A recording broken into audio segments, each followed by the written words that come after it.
La galerie d'Ille a déménagé cette année. Nous sommes en face de l'Élysée, comme vous pouvez le voir, ce qui est un quartier très sympathique. Pour la nocturne de rive droite, la galerie d'Ille présente cette fois-ci un tableau de Bernard Buffet, un clown. Et ce qui est très amusant, c'est que c'était l'affiche de l'exposition Bernard Buffet au musée du Montmartre il y a 1 an et demi. Nous aimons beaucoup depuis plusieurs années Bernard Buffet.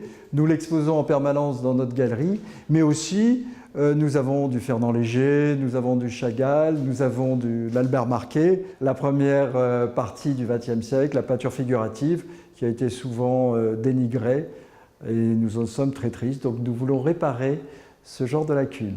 Donc Avant-Garde Galerie est une galerie qui est dédiée aux avant-gardes du XXe siècle, principalement période art déco et modernisme des années 20, 30 et 40. Pour la nocturne rive droite, je voudrais vous présenter 2 œuvres exceptionnelles. Une paire de fauteuils attribués à Joseph Hoffmann des années 20. Ce meuble a la particularité d'avoir un effet ressort qui est construit dans le matériau lui-même, puisque ce contreplaqué a été thermoformé à chaud et sert en fait de suspension au meuble, qui est vraiment une innovation incroyable dès les années 20.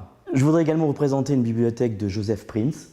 Une bibliothèque exceptionnelle puisqu'elle est faite en bois de palmier, qui est la marque des meubles les plus précieux de Prince. Et Prince est un des plus grands ébénistes de la période art déco, un leader des mouvements modernistes français et un des seuls à avoir utilisé le bois de palmier pour ses créations. Donc pour la nocturne rive droite, la galerie Hélène Bailly, située rue du Faubourg Saint-Honoré, juste en face du Bristol, présentera des artistes tels que Kees van Dongen, Kirchner, Henri-Edmond Cross, Marc Chagall, Georges Braque, ainsi qu'une œuvre de Juan Miro, Femme aux 3 cheveux Constellation de 1976.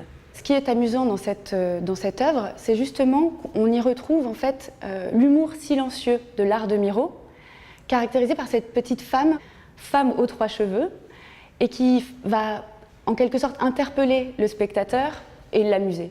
Pour la nocturne rive droite, la Galerie Omag a le plaisir de présenter pour la première fois en France une artiste qui travaille entre Paris et Séoul en Corée, Mila Light, dont nous présentons 3 œuvres aujourd'hui et qui sera suivie d'une exposition importante à la fin de l'année. Il y a une partie un petit peu de dripping, mais il y a surtout chez elle un côté très musical, car c'est aussi son chemin d'artiste.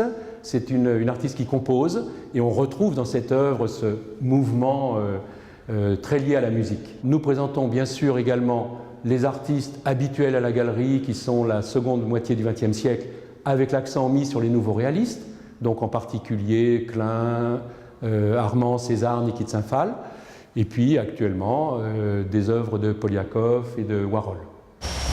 Bonjour à vous, je suis Boris Marinkovic, le petit dernier des galeristes de la nocturne rive droite. Alors pour cette nocturne rive droite, nous allons vous présenter une exposition qui s'appelle Molière mise en peinture avec des artistes venus des Balkans. Alors on leur fait lire plusieurs pièces de Molière.